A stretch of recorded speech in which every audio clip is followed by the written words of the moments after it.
কারো মূর্তির গায়ে হাত দেন নাই। আপনারা আগেই মূর্তি ধরে টানাটানি করেন না। ইব্রাহিম আলাইহিস সালামের ঘরে মূর্তি ছিল, তিনি ভেঙেছেন, তাতে কোনো অসুবিধা নাই।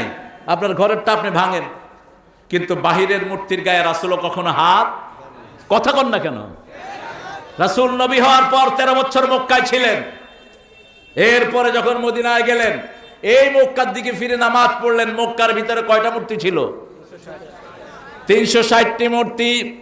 মূর্তি আগে এখান থেকে উপড়াতে হবে, তারপরে বাহির থেকে, ঠিক না ঠিক? রাসূল সাল্লাল্লাহু আলাইহি ওয়াসাল্লাম যখন ফতে মক্কায় 8ম হিজরিতে ঢুকলেন, তখন কাবা ঘরের ভিতরে ঢুকলেন।